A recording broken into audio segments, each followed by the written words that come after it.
Hi, this is Nicole Brown, and I'd like to read my poem that is in this great new anthology called A Literary Field Guide to Southern Appalachia. Before I read my poem, though, I'd like to do something that makes me feel mighty vulnerable, but I think it'll help the poem make sense, and I also think it's something maybe that I need to do for all of those curly girls out there who ever felt ashamed about their hair.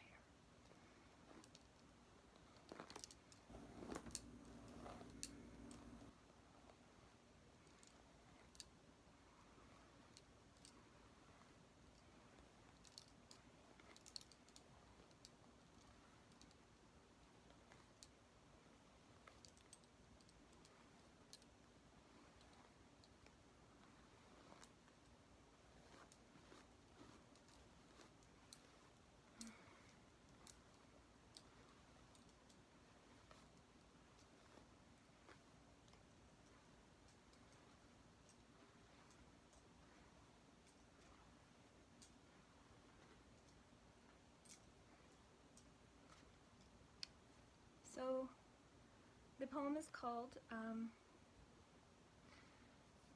Self-Portrait as Eastern Woodrat. So, boy. Self-Portrait as Eastern Woodrat. Let us begin with my hair.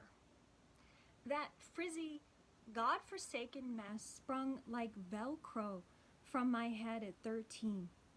That hormone-fed explosion of caustic fuzz that laughed in the face of any hair goop or oil or spritz we could find at the dollar store.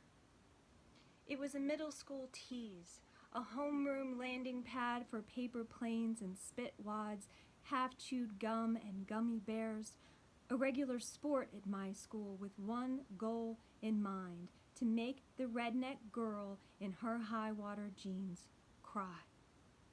My hair, not just unmanageable or unruly or going through a phase, but a real fucking rat's nest, and that's just what my mama said, brush in hand.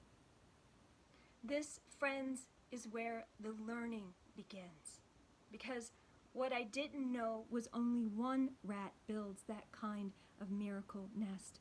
Only one rat's a genuine pack rat, and that rat's made for the land that gave it a name.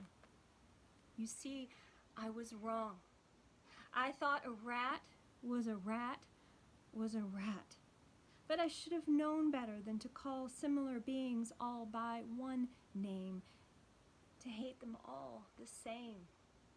This rat's not the undifferentiated mass gnawing wires of downtown neighborhoods and subway lines, not those garbage liquors that once I squeezed my way to the city squeezed me, making me feel dirty no matter how much I scrubbed.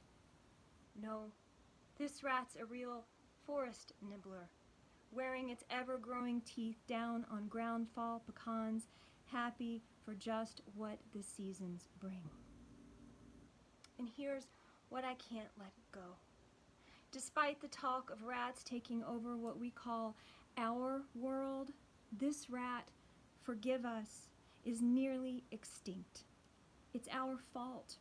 Working hard as we have to pave ourselves over, our best tracks strip mined or strip mauled, our mountaintops literally removed for a vein of coal, because like a mistreated girl whoring in the back of her daddy's Chevy, it's as if we want to throw away what we were given because we were once made to feel it wasn't worth a damn anyway. This might be about shame. Like how I worked so hard to scrub my tongue of the talk that, like me, came up from this mud. Or how when I told Mama what happened at school, she put down the brush, quit her fuss, and said, "Baby, they're pea green with envy is all, don't you give a rat's ass." What I mean to say is I grew up and figured how to shellac my hair into something nearly presentable, to trick it into look like something it's not. But still, when I look in the mirror, it's that little girl from Kentucky staring back. No.